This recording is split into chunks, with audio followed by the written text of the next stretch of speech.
Merci pour ces moments de l'enseignement.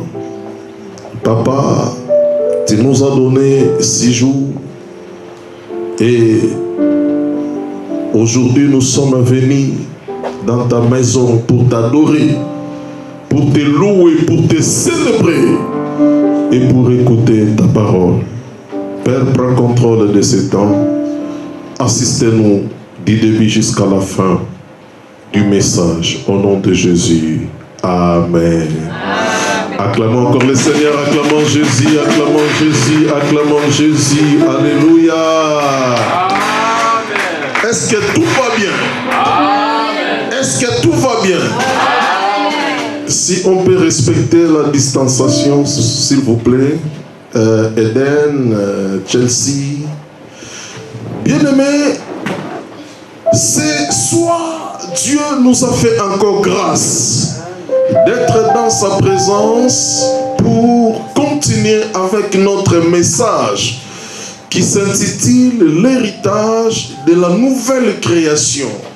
L'héritage de la nouvelle création, c'est le thème que nous sommes en train d'enseigner depuis le dimanche dernier et nous continuons avec ce thème aujourd'hui et nous allons finir avec ce thème très prochainement parce que le dimanche prochain, je ne peux pas finir le thème parce que ça sera le premier dimanche de l'année. Je suis dans l'obligation de vous donner l'enseignement par rapport au message annuel, au message de l'année 2021 que Dieu nous a donné. Bien-aimés, à l'introduction dimanche, je vous ai fait comprendre qu'il y a 3 pas vers la nouvelle création. J'avais dit, le premier pas vers la nouvelle création, c'est la reconnaissance de l'œuvre achevée de Jésus-Christ sur la croix.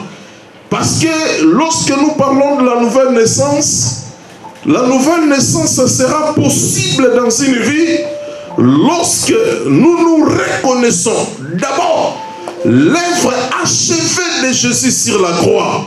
C'est le premier pas que nous sommes appelés à faire pour parler de la nouvelle création.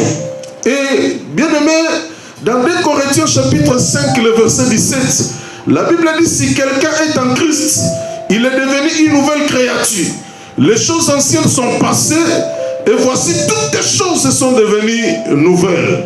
Donc la nouvelle création, c'est une vie nouvelle. La nouvelle création, c'est une mentalité nouvelle.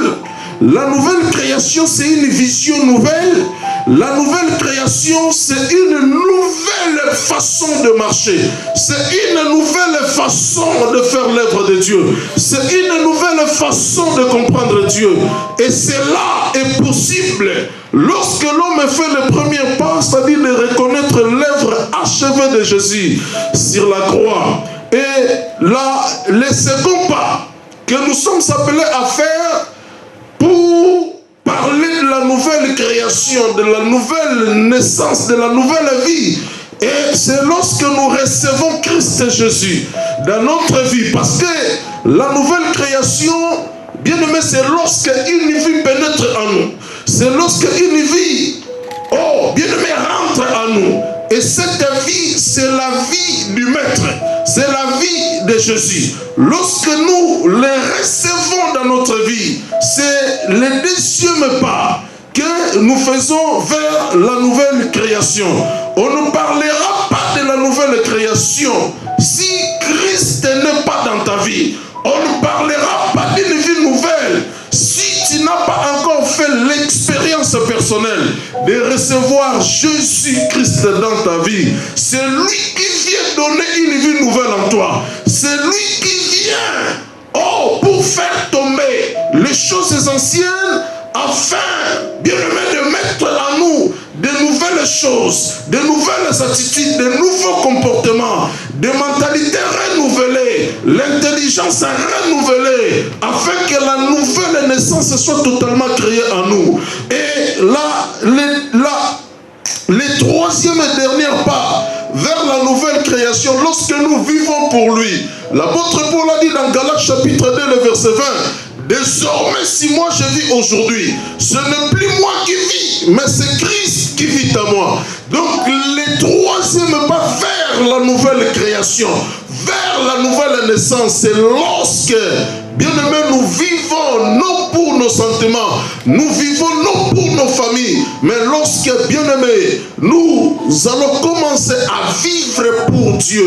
Notre vie ne dépend plus de nos sentiments, notre vie ne dépend plus des caprices de nos familles, mais notre vie, bien-aimé, dépend totalement de Dieu. Nous vivons pour lui, nous faisons tout pour sa gloire. C'est le troisième pas vers la nouvelle création. Et bien-aimé, moi, je n'enseigne pas sur la nouvelle création, mais notre thème s'intitule l'héritage de la nouvelle création. Et je vous ai dit que le jour où nous allons comprendre l'héritage qui s'attache à la nouvelle vie, l'héritage qui s'attache à la nouvelle création, personne ne négligera, bien-aimé dans le Seigneur, la conversion. Personne ne négligera la repentance. Personne ne négligera, bien-aimé, sa vie avec Dieu.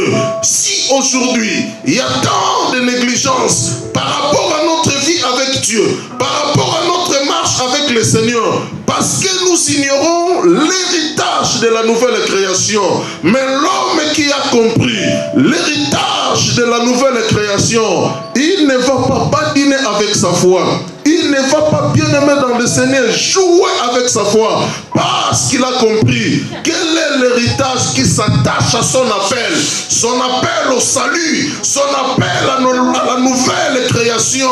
Oh, l'homme qui a reçu cet appel, bien aimé, dès qu'il comprend les enjeux de cette nouvelle vie, bien aimé dans le Seigneur, c'est un héritage que je vous ai dit glorieux, c'est un héritage magnifique. Oh, bien-aimé, attache-toi à la nouvelle création.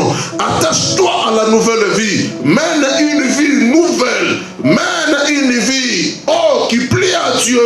Bien-aimé dans le Seigneur, pour bénéficier de cet héritage que Dieu a mis en la disposition de son Église, à la disposition de ses enfants. Bien-aimé, il y a un héritage. L'affaire de Dieu, bien-aimé dans le Seigneur, c'est l'affaire de l'héritage. Si nous faisons ce travail avec dévouement, avec engouement, avec motivation et détermination, parce que nous avons compris l'héritage qui se colle à ce que nous sommes en train de faire.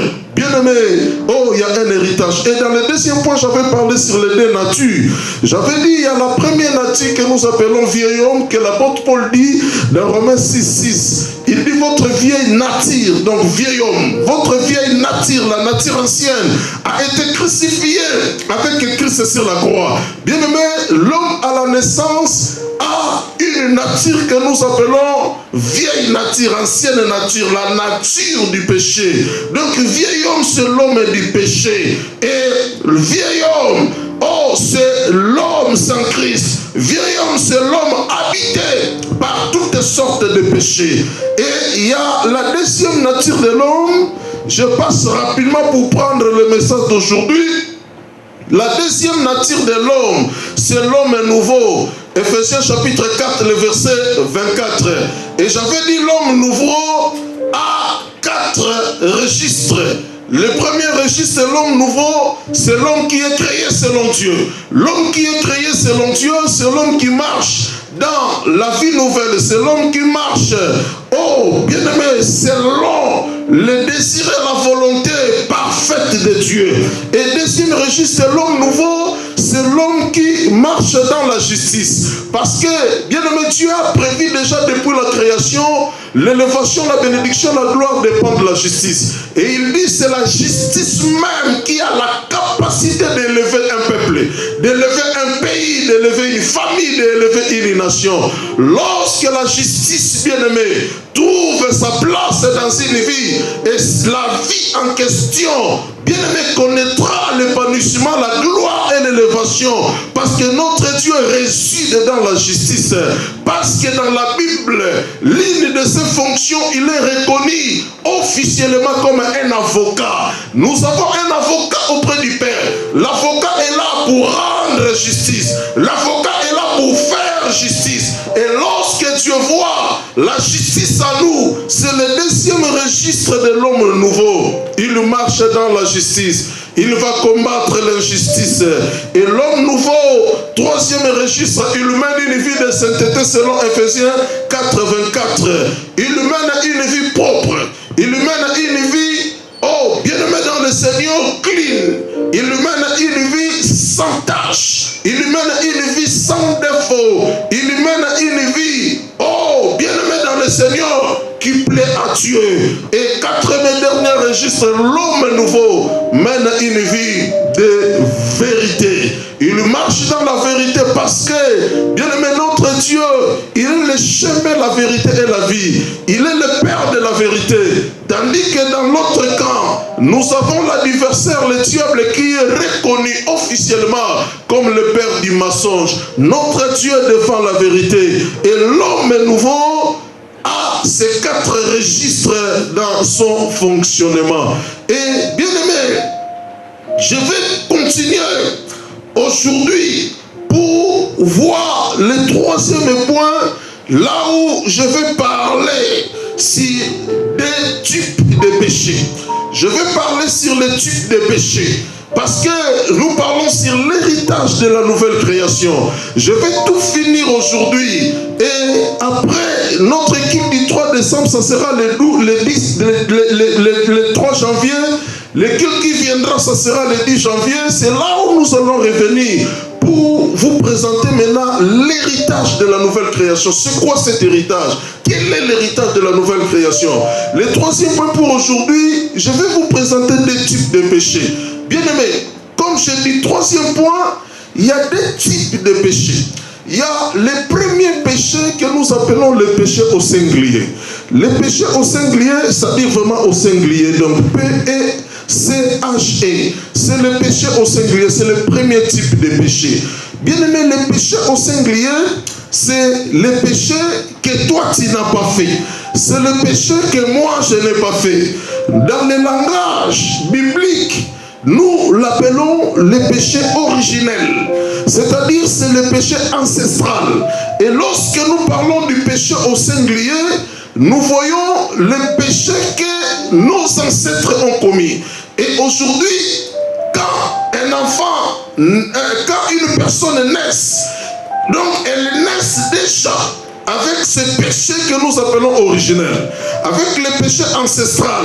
Et les ancêtres que nous voyons, ce n'est pas tes grands-parents, c'est Adam et Ève. C'est les deux ancêtres de l'humanité. Ève, c'est la mère de l'humanité. Et Adam, c'est le père de l'humanité. Et bien aimé, Romains chapitre 5, je vais lire à partir du verset 12 pour bien expliquer ce que nous sommes en train de prêcher. Romains chapitre 5, le verset 12. Dans Romains chapitre 5, je lis le verset 12. La Bible dit le péché et la grâce.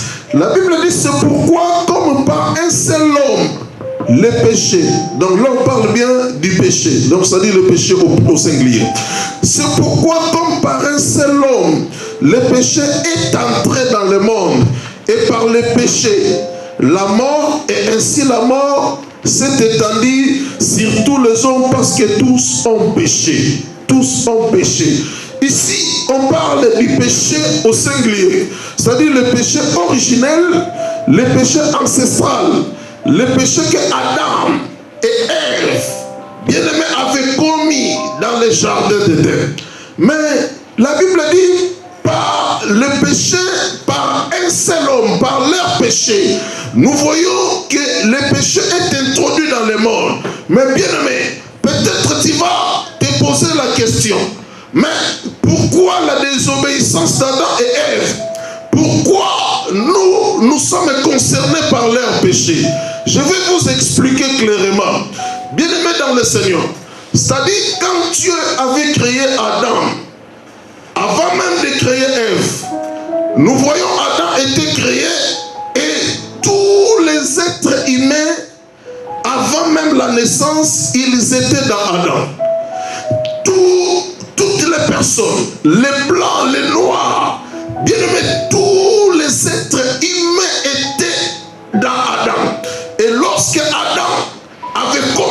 péché. C'est comme toute l'humanité qui avait fait ce péché, parce que l'humanité était dedans en lui. L'humanité était en lui. Toi, tu étais à Adam. Moi, j'étais à Adam. Et bien aimé, quand il a commis cette désobéissance, ça dit nous avons commis tous cette désobéissance. Parce qu'à cette époque-là, Dieu ne voyait pas Adam. Dieu voyait tous les êtres humains qui étaient à Adam. Parce que, comment on peut expliquer cela? Il y a la création et il y a la naissance. Tous les êtres humains étaient créés le 6e jour de la création. Mais chacun, Dieu a donné une date de naissance à chacun. Le jour où il a voulu donner le corps à tout le monde, il t'a donné le corps, peut-être en 1980.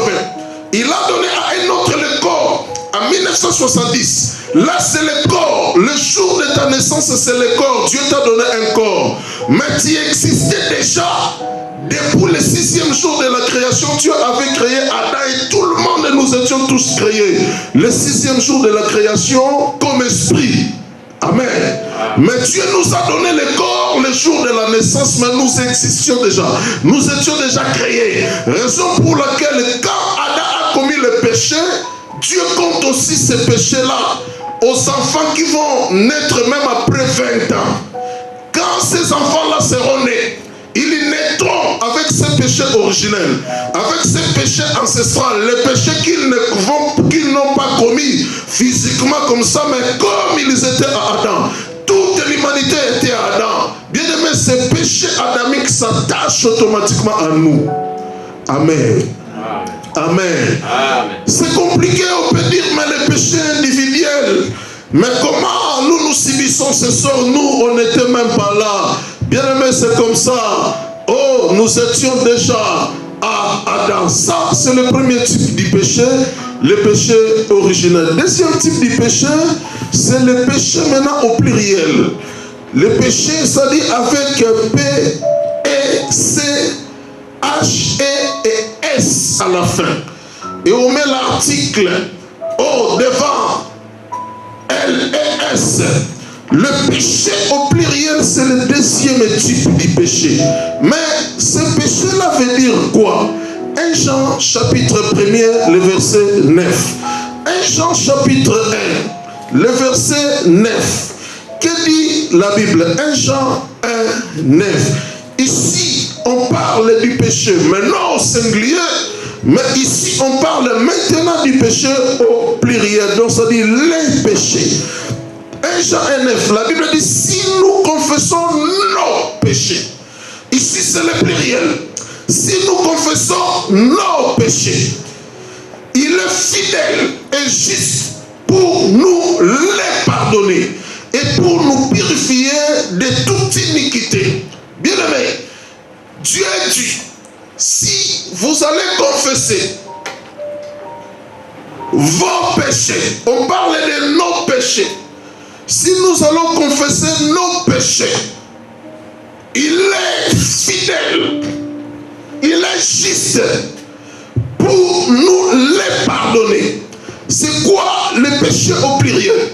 Le péché au pluriel, c'est des péchés que nous maintenant nous faisons dans notre propre conscience. Ce n'est pas le péché que Adam a commis.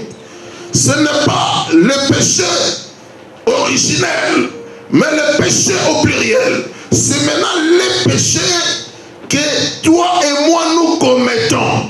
C'est le péché que toi tu commets. C'est le péché que moi je commets. Ça, c'est ce que nous appelons les péchés au pluriel. Oh, ce que nous faisons dans notre vie de tous les jours. Oh, lorsque bien-aimés dans le Seigneur nous mentons. Lorsque bien-aimés dans le Seigneur, oh, nous faisons de faux témoignages. Lorsque nous disons, oh, des mensonges. Lorsque nous parlons mal des gens, des autres.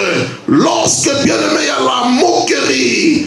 Oh, dans notre vie, c'est le péché au pluriel. C'est le péché que nous-mêmes nous faisons. Et bien-aimé dans le Seigneur, ce péché que nous sommes en train d'enseigner, que nous commettons, bien-aimé dans le Seigneur, ce péché au pluriel est classifiés nous allons voir trois classifications de ce péché que nous appelons au pluriel. Première classification, c'est dans ces péchés au pluriel, nous voyons trois classifications. Premièrement, nous voyons les péchés volontaires.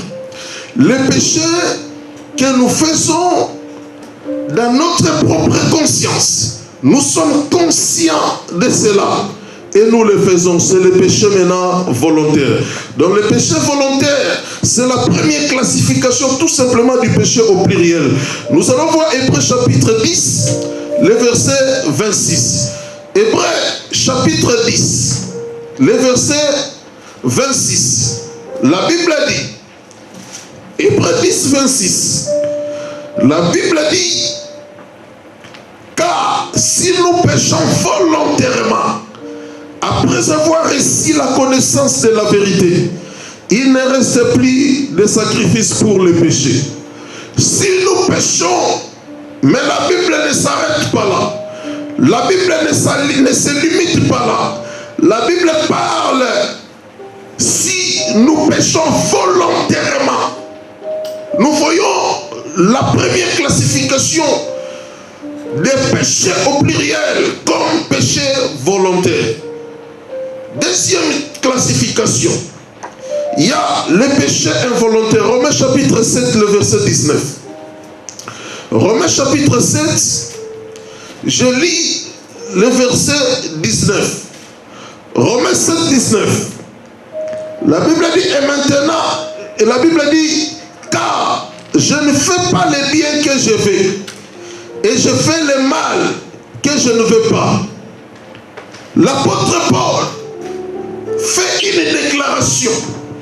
Il dit, je ne fais pas le bien que je souhaite, le bien que je veux, mais je me retrouve toujours en train de faire le mal que je ne veux pas, que je déteste. Donc l'apôtre Paul avait ce problème du péché, des péchés, mais que nous appelons involontaires. Il ne péchait pas dans sa conscience. Il ne péchait pas volontairement. Il déclare que les biens que je veux faire, les bonnes choses que je compte faire, mais je ne les fais pas. Je me retrouve dans le mal. Je me retrouve en train de faire le mal que je ne veux pas. Donc ça dit, il est tombé dans le mal qu'il ne voulait pas faire. Donc, dans cette deuxième classification, nous voyons le péché, mais involontaire. Troisième et dernière classification de péché au pluriel, c'est le péché maintenant accumulé. Lisons Genèse chapitre 6, le péché accumulé, troisième classification de péché au pluriel. Genèse chapitre 6. Je lis à partir du verset 1er. Genèse 6, 1 à 12. Genèse 6, 1 à 12.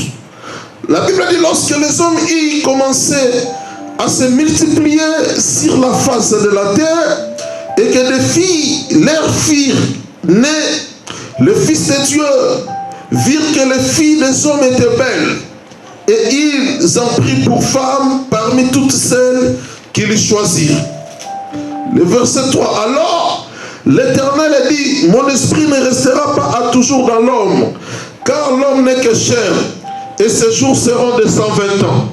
Les géants étaient sur la terre en ce temps-là, après que le Fils de Dieu fût venir vers les filles des hommes, et qu'il leur eut donné des enfants. Ce sont des héros qui furent famés dans l'Antiquité.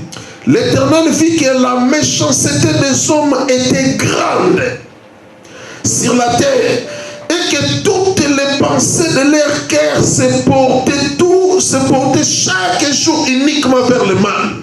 L'Éternel s'est repenti d'avoir fait l'homme sur la terre, et il fit affliger en son cœur. Et l'Éternel dit, j'exterminerai de la face de la terre l'homme que j'ai créé, depuis l'homme jusqu'au bétail, aux reptiles et aux oiseaux du ciel, car je ne me répands de les avoir faits. Alors Noé trouva grâce aux yeux de l'Éternel. Voici la postérité de Noé. Étaient des hommes justes et intègres dans son temps. Noé marchait avec Dieu. Noé engendra 3 fils, Sem, Cam et Japheth. La terre était corrompue devant Dieu. La terre était pleine de violence. Dieu regarda la terre et voici, elle était corrompue, car toute chair avait corrompu sa voix sur la terre. Amen. Bien-aimé, le péché accumulé. Donc ici, c'est le plus haut degré des péchés volontaires. Donc ça dit, dans le péché volontaire, la différence, dans le péché volontaire, ce n'est pas que l'homme vit dans le péché. Ce n'est pas que l'homme demeure dans le péché. Mais il peut arriver à un moment donné, une situation se présente, il sait très bien que c'est un péché. Mais pour avoir un avantage, il se laisse faire et puis il passe à autre chose. Mais c'est quelqu'un qui est bien. Mais le péché accumulé, c'est le plus haut degré des péchés volontaires. C'est-à-dire, la Bible dit, les pensées des hommes se dirigeaient tous les jours vers le mal. Toutes les pensées des hommes se dirigeaient tous les jours vers les hommes. Et la méchanceté sur la terre s'est accrue au point que Dieu s'est repenti d'avoir créé l'homme. Parce que tous les jours qui passent, minute après minute, seconde après seconde, tierce après tierce, l'homme dirigeait son cœur vers le mal. Or, le mal était devenu comme la nourriture de l'homme. Le mal dominait la pensée de l'homme. Le mal dominait la conscience de l'homme. L'homme prenait plaisir à tuer. L'homme prenait plaisir à faire du mal. Et bien aimé, Dieu s'est repenti d'avoir créé l'homme. Là, c'est le degré, bien aimé, du péché accumulé au point que Dieu avait décidé de détruire le monde. Amen. Ça, c'est les 3 classifications de péchés que nous appelons péché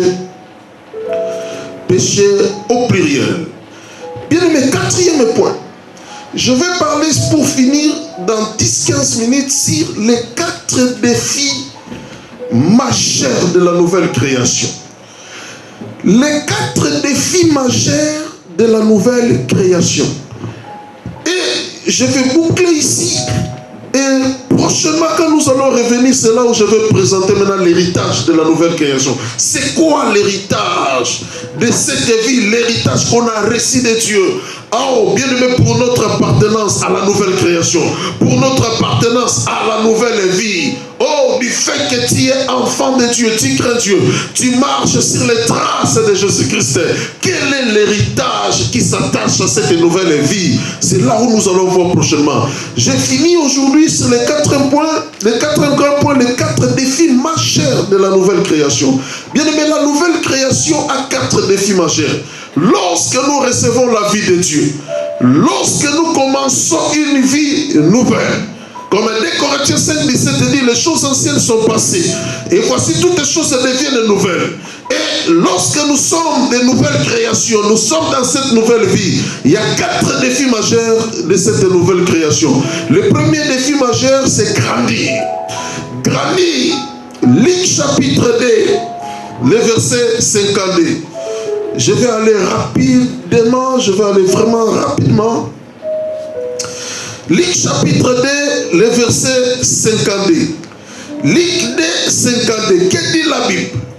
La Bible dit, dans Luc 2, 52, Jésus croissait en sagesse, en stature et en grâce devant Dieu et devant les hommes.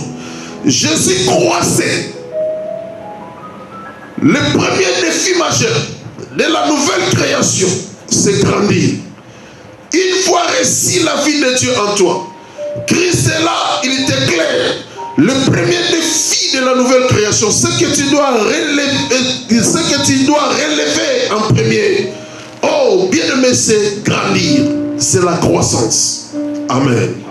Ce que Dieu attend de nous, après la nouvelle création, Ce que Dieu veut, oh, voir à nous, c'est grandir. Quel est ce parent-là qui sera joyeux lorsqu'il fait un enfant et que cet enfant ne grandit pas, et que cet enfant ne se développe pas, et que cet enfant reste toujours bébé, et que cet enfant reste toujours, oh, bien-aimé dans le Seigneur, dépendant, oh, et que cet enfant ne progresse pas, et que cet enfant n'a pas une bonne évolution. Là, le parent sera inquiet de constater cela. Bien-aimé, notre Dieu, il est aussi parent. Oh, après la nouvelle création, le premier défi à relever, c'est grandir. Dieu veut que nous puissions grandir. Dieu veut que nous puissions croître. Dieu veut que nous puissions grandir. Et bien aimé, pour grandir, il y a une seule condition qui nous mènera à la croissance, c'est la méditation de la parole de Dieu. Oh, cherche à méditer la parole de Dieu. Cherche à lire la parole de Dieu pour grandir. S'alimenter par la parole de Dieu. Que la parole du Christ habite parmi nous abondamment du pôle. Oh, cherche, bien-aimé, à lire la parole. Cherche à comprendre les Écritures. Cherche à maîtriser la parole. Bien-aimé, c'est le premier défi majeur. Oh, la Bible est comme notre constitution. La constitution dirige la France. Ce n'est pas Macron qui dirige la France. Ce n'est pas, oh, bien-aimé dans le Seigneur, lui qui dirige. Mais, bien-aimé, la France est dirigée par sa constitution. Oh, les principes, oh, les valeurs républicaines que même le président qui est là ne peut pas violer. Bien-aimé, parce qu'il prête serment pour défendre la constitution. Bien-aimé, nous avons aussi une constitution qui nous régit. C'est-à-dire, c'est la parole de Dieu. Oh, pour grandir, nous devons lire la parole de Dieu. Lire tous les jours la parole de Dieu. Là, c'est le premier défi majeur de la nouvelle création. 1 Pierre chapitre 2, le verset 2.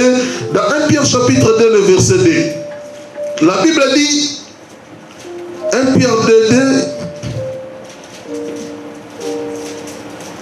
1 Pierre 2, la Bible dit, désirez comme des enfants nouveau-nés le lait spirituel et pire, afin que par lui vous croissiez pour le salut. Désirez-vous comme des enfants nouveau-nés, parce que nous parlons de l'héritage de la nouvelle création. Lorsque la création nouvelle s'installe à nous, nous venons de naître spirituellement. Nous venons de naître en Dieu. Nous sommes les enfants nouveau-nés, on a besoin du lait spirituel, c'est-à-dire la parole de Dieu, oh, pour croître, pour grandir. Bien-aimés, ayez l'habitude de lire la parole de Dieu. C'est le premier défi de la nouvelle création. Amen. Deuxième défi de la nouvelle création, c'est muscler. Après la croissance, deuxième défi, c'est muscler. C'est muscler. Marc chapitre 1er, le verset 35. C'est musclé. C'est un langage spirituel qui veut tout simplement dire avoir la vie de la prière. C'est la vie de la prière qui te donnera les muscles. C'est la prière qui te rendra fort. C'est être dans la présence de Dieu en prière. Oh, te donnera, oh, une poitrine volumineuse, afin d'affronter l'adversaire, afin de mettre KO l'ennemi. Bien aimé, c'est musclé. C'est le deuxième défi majeur de la nouvelle création. Marc 1,35, la Bible dit très tôt le matin, pendant qu'il faisait encore sombre, Christ s'est retiré pour aller prier Dieu au désert. Matthieu chapitre 26, le verset 41, la Bible dit, oh, Christ a dit aux disciples, est-ce que vous ne pouvez pas veillez, les fils qui naissent avec moi. Bien aimés, nous devons nous muscler dans la prière afin que nous soyons forts pour faire fuir l'ennemi, pour faire face à l'ennemi. Parce que la nouvelle création amène des combats. La nouvelle création amène des attaques. Notre appartenance à Christ, bien aimé dans le Seigneur, tu seras attaqué. Mais si tu n'es pas musclé, tu risqueras de perdre la bataille,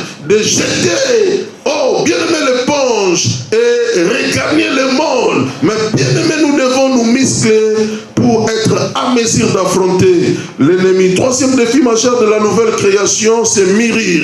Mûrir, bien aimé, 1 Corinthiens chapitre 13, le verset 11. 1 Corinthiens 13, 11. L'apôtre Paul dit, lorsque j'étais enfant, je parlais comme un enfant, je raisonnais comme un enfant, mais lorsque je suis devenu addict, lorsque je suis devenu homme, je fais disparaître du Paul ce qui est de la France. C'est-à-dire l'apôtre Paul a reconnu qu'à un certain moment de la donnée, dans sa vie, il était enfant. Et dans cette époque-là, il se comportait comme un enfant. Il faisait les choses des enfants. Oh, bien-aimé dans le Seigneur. Mais lorsqu'il est devenu homme, lorsqu'il a, oh, bien-aimé dans le Seigneur, acquis la maturité, et lorsqu'il a eu la maturité, la Bible dit, il a fait disparaître ce qui est de l'enfance. Bien-aimé, le troisième défi majeur de la nouvelle création, c'est, oh, devenir mûr. Amen. Devenir mûr. Oh, être, oh, mature. Devenir vraiment mature. Oh, contrôler. Oh, bien-aimé dans le Seigneur, ce qui sort de ta bouche, contrôler tes réactions, contrôler tes émotions, contrôler tes faits et gestes. Oh, au nom de la maturité, Dieu prépare une église mûre. Dieu prépare une église mature. C'est l'église qu'il viendra enlever au dernier jour. Oh, le troisième défi de la nouvelle création, nous devons être matures. Amen. Amen. Amen. Savoir parler devant les gens. Oh, bien-aimé, discipline et talent. Il y a des choses qu'on ne prononce pas. Il y a des choses qu'on ne dit pas. Il y a des choses qu'on peut le dire, mais sagement. La maturité, c'est faire tout simplement appel à la sagesse afin que notre cœur soit dirigé dans la sagesse. Et bien aimé, on a besoin de la maturité pour ne pas commettre des fautes. Oh, pour ne pas commettre vraiment des dégâts. Bien aimé, troisième défi de la nouvelle création, c'est mûrir. Dieu a besoin que nous soyons une église mûre. Amen. Une église mûre.